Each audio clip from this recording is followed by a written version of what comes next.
जन्माष्टमी के दिन हमारे परदादा जी की मृत्यु हो गई थी। तब से हमारे घर में न कोई जन्माष्टमी का उत्सव मनाता है और न व्रत करता है। हमें क्या करना चाहिए? व्रत रखना चाहिए या नहीं? देखो, हमारे सनातन धर्म में कुछ ऐसी परंपरा माने रिवाज भी है जो शास्त्र विहित नहीं है, जिसका वर्णन शास्त्रों में आता ही नहीं, है ही नहीं, मतलब हमारे धर्म का हिस्सा नहीं है, लेकिन हमने अपने धर्म में उसको जोड़ लिया है, क्योंकि हमारा धर्म सनातन धर्म ही अनादि धर्म है, बड़ा सॉफ्ट धर्म है। समय समय पर इसमें बदलाव भी आ जाते हैं, कर देते हैं, और कुछ ऐसी भी बातें इसमें जुड़ जाती हैं समय के अनुसार, जो शास्त्र के अनुसार भी नहीं होती, क्योंकि सनातन धर्म के लोग बड़े सॉफ्ट होते हैं, इसलिए उनको स्वीकार कर लेते हैं, विरोध भी नहीं करते, स्वीकार कर लेते हैं। जैसे हमारे शास्त्रों में तलाक नहीं लिखा कहीं कि पत्नी पसंद ना आए, झगड़ा हो गया, तलाक ले लो, और पति पसंद ना आए, चाहे बच्चे भी हो गए, उससे पसंद नहीं है तो झगड़ा हो गया, चलो तलाक ले लो। ये मुसलमानों की सभ्यता है, सनातनी सभ्यता नहीं है। इसमें तो भला या बुरा जैसा भी है, मेरा पति मेरा देवता है, और इसी प्रकार स्त्री जैसी भी है, भली बुरी हमारे घर की इज्जत है, हमारे बच्चों की माँ है, हमारे परिवार का एक अंग है, वो कैसी भी क्यों ना हो। पसंद ना पसंद शादी से पहले की बातें हैं, पसंद ना पसंद ये शादी से पहले विचार करो, और जब शादी हो गई है, अब तो जैसी भी स्त्री है पुरुष है उसको साथ निर्वाह करो, ये हमारी परंपरा है। लेकिन फिर भी संविधान में ये तलाक शब्द जुड़ गया और हिंदुओं ने स्वीकार कर लिया, जबकि हमारे धर्म में तो है ही नहीं। फिर भी हिंदू सॉफ्ट होते हैं ना, ज़्यादा कट्टर नहीं होते। अब कट्टरता आ रही है, वो भी कट्टर लोगों को देख देख करके कट्टरता सीख रहे हैं। ये शास्त्रों से कट्टरता नहीं सीख रहे हैं, संतों से कट्टरता नहीं सीख रहे, कट्टरता हमको कट्टर लोग सिखा रहे हैं, उनको देख देख करके सीख रहे हैं। तो कट्टरता हमारे धर्म में नहीं, ये दूसरे पंथों में मजहबों में है, उन्हीं से ये शिक्षा ले रहे हैं। उनकी कट्टरता पसंद नहीं करते कि अच्छी बात नहीं कट्टरता, लेकिन उनसे कट्टरता ही सीख रहे हैं। समय की मांग कहिए तो हमारा सनातन धर्म ऐसा है कि ये बड़ा सॉफ्ट है, बदलाव को भी मान लेता है। जो हमारे शास्त्रों में बात नहीं है, जैसे तलाक की बात कानून ने दी तो कानून को भी मान लिया। ये नहीं कहेंगे कि हमारे धर्म में तलाक नहीं है तो हम कानून को नहीं मानेंगे, भले कानून में तलाक है तो है, हमारे धर्म में तो नहीं है ना। ऐसा ही सनातनी कट्टर नहीं हुआ करते, ये मान लेते हैं। सती प्रथा हमारे यहाँ थी, बाद में वो कुप्रथा हो गई। कुप्रथा का मतलब सती होना कंपलसरी मान लिया, जिसके पति की मृत्यु हो जाए चलो जी तू भी सती हो, जबकि ऐसा नहीं था हमारे शास्त्रों में। कहीं भी देख लो हमारे ग्रंथों में ऐसा नहीं। महाराज दशरथ के मृत्यु के बाद तीनों मातों में कोई हुई सती? कोई सती नहीं हुई, और ऐसा कहीं वर्णन नहीं आया है कि पति की मृत्यु के बाद उनकी पत्नी सती होगी। हाँ, कोई एक ऐसी सती होती थी जिनका पति में इतना लगाव कि उनके बिना अपनी सत्ता को स्वीकार ही नहीं कर पाती थी, वो गए तो स्वयं उनके संग सती होगी, ऐसा उदाहरण आते हैं। लेकिन ये ऐसा नहीं है कि सती, हमारे यहाँ सती प्रथा थी लेकिन सती कुप्रथा नहीं थी, ये बाद में कुप्रथा। पहले किसी की इच्छा हो सती हो जाओ, नहीं हो तो मत हो। लेकिन बाद में ऐसा कुछ सनातन धर्म में हो गया, नहीं जी पति मर गया अब इसका जीने का अधिकार नहीं, झोंक डालो। तो फिर राजा राम मोहन राय ने इसका विरोध किया। तो सती प्रथा कुप्रथा नहीं थी, अच्छी प्रथा थी, लेकिन इसको बाद में लोगों ने कुप्रथा बना दिया। तो कुप्रथा का तो फिर खंडन होना चाहिए, तो फिर हमने स्वीकार कर लिया। जब सती होती थी तब भी हमने स्वीकार कर लिया, और जब सती प्रथा पे पूर्ण विराम लगा दिया तभी स्नातियों ने स्वीकार कर लिया। इतने अच्छे लोग होते हैं स्नातन, इतने सॉफ्ट नमूने के होते हैं, ये कट्टर नहीं है, कहीं भी कट्टर नहीं होते, अपने धर्म के भी कट्टर नहीं, और देखना भी नहीं चाहते कि दूसरा व्यक्ति भी कट्टर हो। लेकिन वर्तमान की कुछ स्थितियां हम देख रहे हैं, धीरे धीरे कट्टरता आ रही है सनातनियों में। और अब तक जो हम मुसलमानों के बीच में रहे हैं और मुसलमान हमारे बीच में रहे इतने सालों तक, और परतंत्र भारत में भी फिर स्वतंत्र भारत में भी इकट्ठे रहे। क्यों रहे हैं? क्योंकि हम कट्टर नहीं थे, वो तो कट्टर थे, हम कट्टर नहीं, क्योंकि युद्ध तो तब होगा ना जब दोनों तरफ से युद्ध हो। अब यहाँ एक तरफ से युद्ध था, दूसरी तरफ से था ही नहीं, क्योंकि कट्टर थे नहीं सनातनी। अब सनातनी कट्टर होते जा रहे हैं, अब खतरा बढ़ता जा रहा, क्योंकि दोनों तरफ से कट्टर था, तो दोनों ही भिड़ेंगे। तो अब तो और बल्कि भयानक स्थिति है। लेकिन ये कट्टरता उन्होंने सीखी कट्टरवादियों से। सनातन धर्म में ऐसा नहीं, सनातन धर्म में तो चींटी को मारना भी, वहाँ भी देखो जरा पाँव रखते समय सावधानी से चींटी ना दब जाए। तो ऐसा धर्म भला किसी मनुष्य के लिए कैसा कुछ सोच सकता है। लेकिन ऐसा सोचने के लिए हिंदुओं को मजबूर कर दिया कट्टरवादियों ने। इसलिए ये जो हिंदुओं में कट्टरता आ रही है, हिंदुओं का दोष नहीं है, ये दोष है उन कट्टरवादियों का जिन्होंने सिखा दिया अपनी कट्टरवादिता से हिंदुओं में कट्टरता। और इतनी बढ़ती जा रही है कट्टरता, इतनी बढ़ती जा रही है।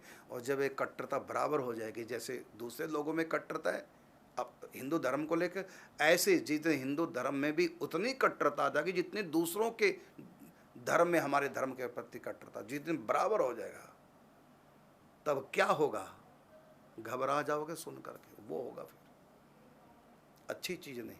मैं तो ये कहना चाहूँगा मुसलमानों को भी, धर्म तुम्हारा बाद में, मानवता पहले। सबसे बड़ा मानव धर्म है, मानवता पहले होनी चाहिए। मनुष्य को देख करके, मनुष्य हर जीव के प्रति दया रखो। दया धर्म का मूल है, पाप मूल अभिमान।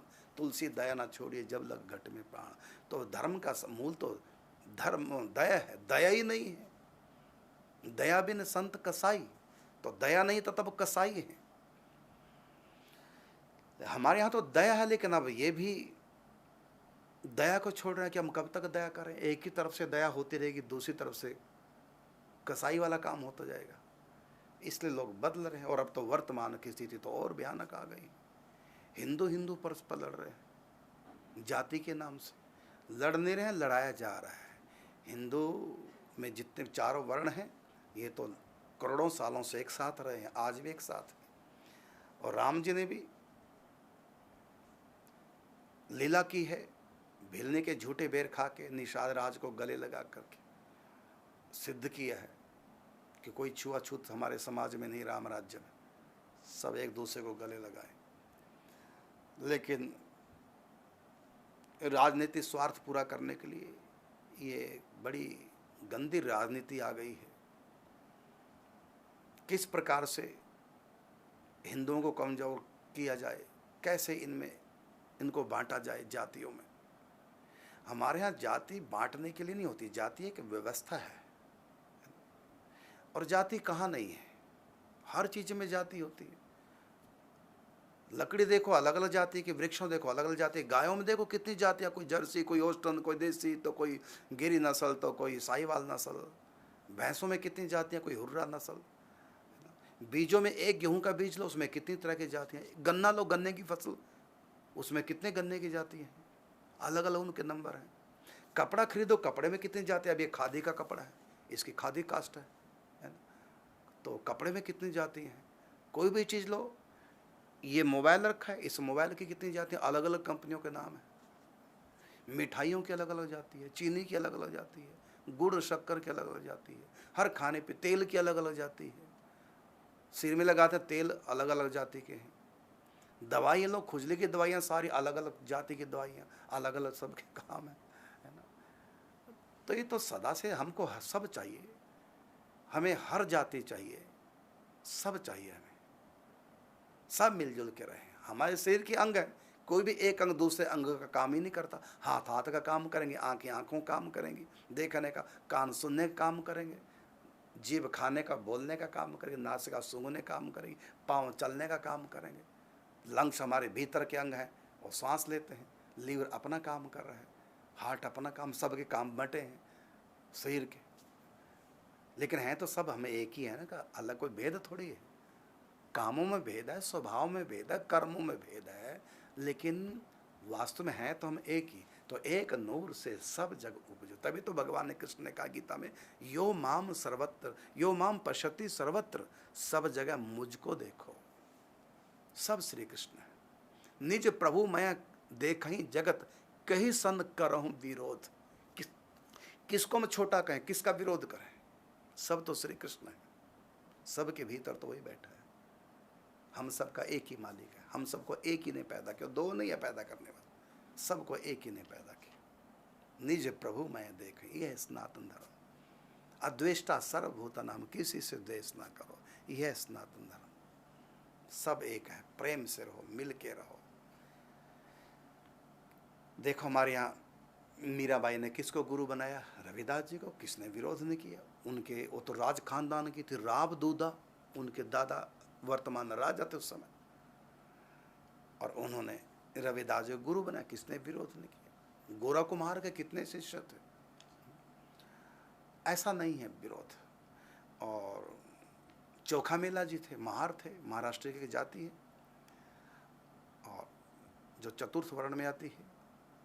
लेकिन देखो संत ज्ञानेश्वर ब्राह्मण उन्होंने अपनाया है, उन्हीं की संत मंडली में सारे थे, और गोरा भी उन्हीं के शिष्य थे जो कुम्हार जाति के थे। तो सब इकट्ठे रहे संत। ये कब की बात है? आज से लगभग 550-600 साल पहले की बात। महाराष्ट्र में सब एक साथ रहे। तो ऐसा नहीं, हमारे समाज में रामानंद जी के शिष्य देखो, रविदास जी के घर जाके रविदास जी को दीक्षा दी स्वामी रामानंद जी ने। कबीरदास जी के गुरु हैं स्वामी रामानंद जी। सेना नाई के गुरु हैं स्वामी रामानंद जी। धन्ना जाट के गुरु हैं स्वामी रामानंद जी। क्षत्रिय पीपा जी के गुरु हैं स्वामी रामानंद जी। जुलाहा कबीरदास जी के गुरु हैं, और रविदास जी के गुरु हैं, कबीर सबके गुरु हैं, सब जातियों के गुरु हैं। तो ऐसा देखने में नहीं आता। हाँ, कुछ षड्यंत्रकारियों ने और गंदी राजनीति करने वालों ने, और कुछ स्कूलों में भी ऐसा उटपटांग पढ़ाया जा रहा है। NCTR की किताबों में देखो, गंद भर रखा है, गलत चीजें, सच्चाई नहीं परसी, भेद डाल रखा है। तो जातियों के नाम से लोग टूट रहे हैं, तो बहुत गलत बात है। सब प्रेम से रहें। बाकी ये सामाजिक जो ताना बाना है वर्तमान का, ये तो बहुत ढांचा ही विकृत हो गया, पूरे कुएं में ही भांग पड़ी है। लेकिन जो आध्यात्म जगत है वो तो आज भी उतना ही निर्मल है, उतना ही पवित्र है। जो भी आध्यात्म से जुड़े हैं, चाहे वो किसी भी कास्ट का क्यों ना हो, जो भी आध्यात्म से जुड़े हैं, वहाँ कोई भेदभाव नहीं है। वहाँ सब मिल करके कीर्तन में, भजन में मिलना जुलना। यहाँ आओ हमारे वृंदावन में, किसी भी जाति को कहीं रोक टोक नहीं। मुख्य मंदिर है बिहारी जी का, वहाँ तो ना तो लिखा हुआ है अमुक जाति का आ सकता, अमुक का नहीं आ सकता। ना वहाँ कोई किसी को पूछता है कि तुम किस जाति की हो, कि जाति का पूछ कर तब उसको एंट्री हो या ना हो। ऐसा कुछ सिस्टम ही नहीं हमारे पूरे ब्रजमंडल में, कहीं नहीं है। कोई भी है, किसी भी जाति का है, कोई रोक टोक नहीं। और वर्तमान में तो कहीं देखने को भी ऐसा नहीं मिलता।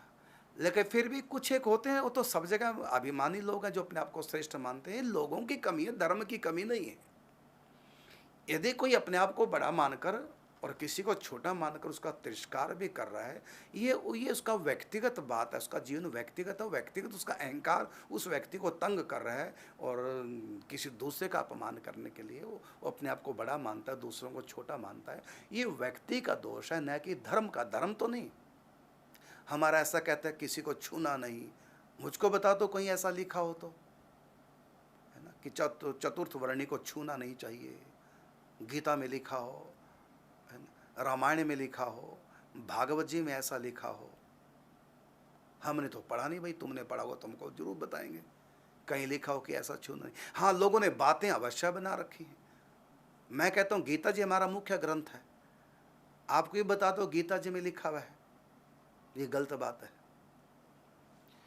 लोगों ने बना रखी हैं बातें, बढ़ा चढ़ा करके बड़ा हानि कर रहे हैं, अपने भी कर रहे हैं। और मैं कहना चाहूँगा संपूर्ण हिंदू सनातनियों को, वो किसी भी कास्ट के क्यों ना हो, यदि आपस में परस्पर एक नहीं हो पा रहे हो तो आप अपना बहुत बड़ा घाटा कर रहे हो। उसके जिम्मेदार आप होंगे, और आने वाली पीढ़ियां आपको कोसेंगी कि आप एक क्यों नहीं हुए थे, एक होकर के क्यों नहीं रहे थे। फिर मैं कहना चाहूँगा सनातनियों, चाहे तुम किसी भी कास्ट के हो, ब्राह्मण क्षत्रिय वैश्य शूद्र तुम कोई भी क्यों ना हो, यदि इकट्ठे नहीं रहे, आने वाली पीढ़ियां तुमको कोसेंगी कि जब हम संख्या में इतने थे हार कैसे गए, एक क्यों नहीं रहे। तुम्हारी यदि एकता तुम नहीं रखोगे तो ये आपकी आने वाली पीढ़ियों पे बहुत भारी पड़ेगी। मान जाओ मेरी बात, मैं सबको कह रहा हूं, ब्राह्मण क्षत्रिय वैश्य शूद्र को, एक होकर रहो। तुम सब में बहुत बड़ी पावर है, एक हो गए पूरे वर्ल्ड को हिला सकते हो। अपने देश को विश्व गुरु बनाना चाहते हो तो सब एक होके रहो, लड़ो मत, देश को आगे बढ़ाओ, एक झंडे के नीचे रहो, आगे बढ़ाओ। अपनी राजनीतिक रोटियां सेकने के लिए, क्षणिक सुख को, मान सम्मान को, पद प्रतिष्ठा को बटोरने के लिए दरारें डाल रहे हो। अभी जो कहा था सनातन धर्म के बारे में स्टालिन ने, वो क्यों कहा था, फोड़ना है, सनातन धर्म के दो टुकड़े करने हैं। और देख रहे ऐसा बोलने से इतनी वोटें हमारी तरफ आएंगी, इतने लोग हमसे प्रतिकूल, कोई नहीं। ऐसा बोलने से यदि 60% वोटें आती हैं और 40% लोग बहिमुख हमसे दूर हो जाते, कोई बात नहीं, फिर भी हम बचत में हैं। तो इनको ना धर्म से मतलब है, कुछ नहीं, इनको मतलब है कि क्या बोल करके वोटें ज़्यादा आ सकती हैं, बस इस पे लगे सब के सब। कोई ब्राह्मणों की तरफ दृष्टि रख रहा है कि उनकी वोट कैसे हमारे पास, कोई वैश्यों को इनकी वोट कैसे, कोई मुसलमानों की तरफ क्या बोल करके इनकी वोट आएगी। उनको ना धर्म से कोई लेन देन है, कुछ नहीं, उनको तो है कि क्या बोल करके वोट आएगी, क्या बोलेंगे उससे कितने नाराज होंगे, कितने खुश होंगे, और कैसे टुकड़े होंगे दो, और किस धड़े को अपनी तरफ लेना है। ये सब समीकरण चल रहा है, बहुत गंदी राजनीति हो गई है। देश को 2 नंबर पे रख दिया है, आध्यात्म को तो 0 पे ला के खड़ा कर दिया, बस 1 नंबर पे कि कैसे हथियाएं गद्दियाँ, कैसे जीतें, क्या बोलकर, किसकी वोटें ज़्यादा, कौन से कास्ट की, कौन से इसकी, ये सब कहाँ पर हमारे भाषण में इस समय कितने लोग सुन रहे हैं, ज़्यादा वोटें इस एरिया में किसकी हैं। बस जिसकी वोटें ज़्यादा, चाहो महापापियों की वोट लोग ज़्यादा हैं तो वहाँ पाप का ही वर्णन करने लग जाएंगे, जहाँ शराबी ज़्यादा होंगे वहाँ शराब सस्ते में कर देंगे, ये होगा। वो देखते हैं, बस उनको ना धर्म से मतलब है। इसलिए जो सचमुच में धार्मिक लोग हैं, मैं तो मुसलमानों को भी कहूँगा, हिंदुओं को कहूँगा, यदि तुम सचमुच में सच्चे धार्मिक हो, इन नेताओं के पीछे मत पड़ो, क्या क्या बकवास कर रहे हैं ये टीवी पर, इनके चक्कर में मत पड़ो, अपना भक्ति करो और मानव धर्म को अपनाओ। उसके बाद फिर तुम हिंदू हो, बाद में मुसलमान हो, पहले तुम मनुष्य हो, और मनुष्य होने के नाते सबके प्रति हमारा कर्तव्य है। उस एक मालिक की सारी संतानें हैं, ये सारे सृष्टि का जो मालिक परमात्मा कुछ भी कहिए वो एक ही है, हम सब उसके हैं। कभी किसी को भी दुख दर्द मत दीजिए। यदि किसी किताब में लिखा है किसी को दुख दर्द दीजिए, विश्वास कीजिए वो भगवान की तरफ से लिखा नहीं हो सकता, वो किसी महापुरुष की तरफ से लिखा नहीं हो सकता। मानवता के खिलाफ कोई भी अगर किसने लिख दिया और किसी महामानव के नाम पर प्रचार भी हो रहा है तो महामानव की ऐसी लेखनी नहीं हो सकती। ये किसी और शरारती ने शैतान में उसमें डाल दिया ऐसा, क्योंकि मानवता के खिलाफ कोई महापुरुष नहीं लिख सकता। किसी को मारो, किसी को ऐसा करो, काट के खा जाओ, ये सब नहीं लिख सकते भगवान। तो ये शैतान का लिखा हो सकता है, किसी और ने उसमें डाल दिया।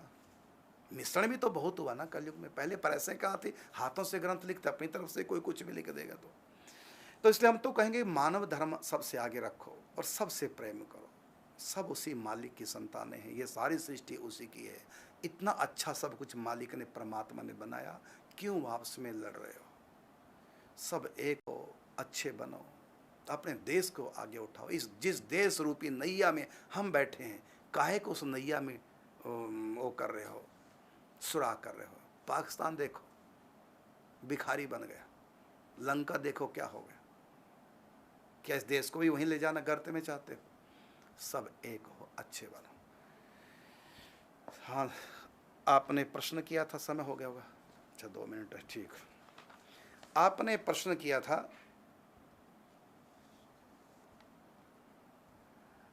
कि कहाँ गया हो,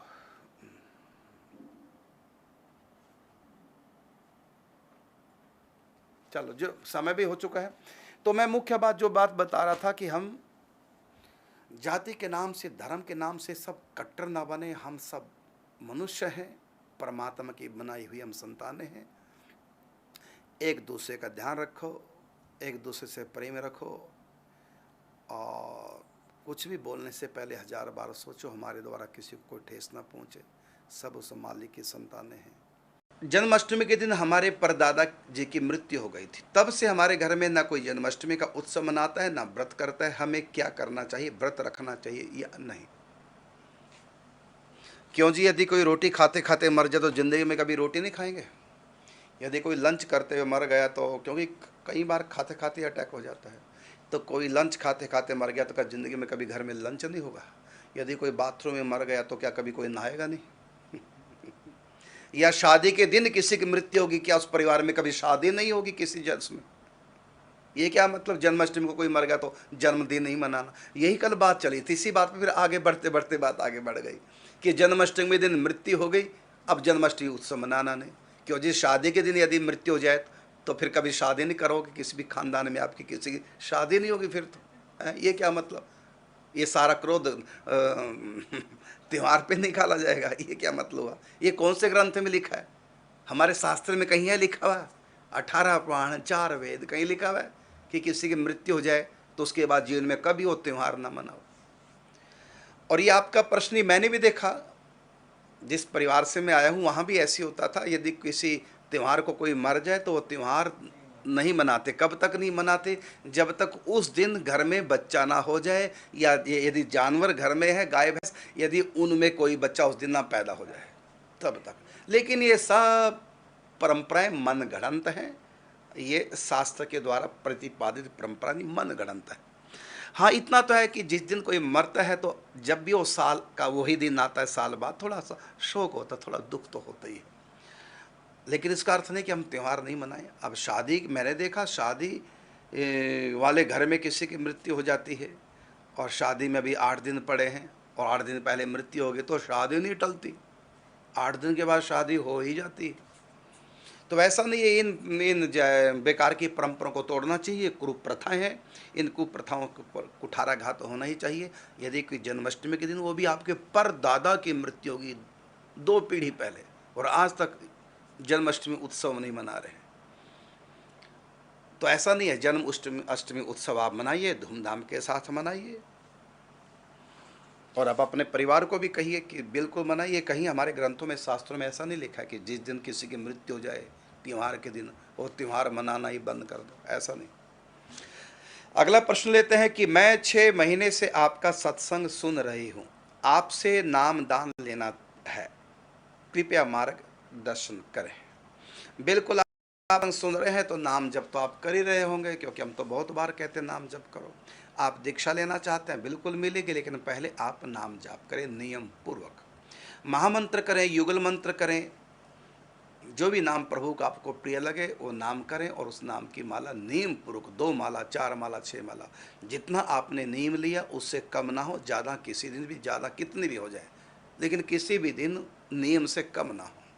बस आप नियम पूर्वक माला कीजिए। जब आपको साल 6 महीने नाम जप करते करते हो जाएंगे, और फिर जब भी हम आपको मिलेंगे तो यदि हमारे मन में आया, क्योंकि हम पहले यही प्रश्न करते हैं कि नियम करते हैं नाम जप का, यदि आपने कहा हाँ करते हैं, फिर हम सोचेंगे दे भी सकते हैं, और नहीं तो फिर हम ये भी कह सकते हैं अभी और भजन करो। तो नाम जप के साथ साथ आप एकादशी का भी नियम लें। एकादशी के दिन अन्न ग्रहण न करें, व्रत करें, एकादशी का व्रत करें, और एकादशी के व्रत के साथ साथ आप नाम का जाप करें और अपना आहार शुद्ध कर लें। अंडा मांस मीट ये सब नहीं, बस आहार शुद्ध, एकादशी का व्रत और एकादशी के साथ साथ नाम का जाप नियम पूर्वक। यदि ये 3 बातें आप में होंगी तो शायद आपको दीक्षा मिल सकती है। अभी आप नियम ले लें। यदि आप इस समय सुन रहे हैं तो अभी से आप नियम ले लें 2 माला का, बाकी बढ़ाते जाएं।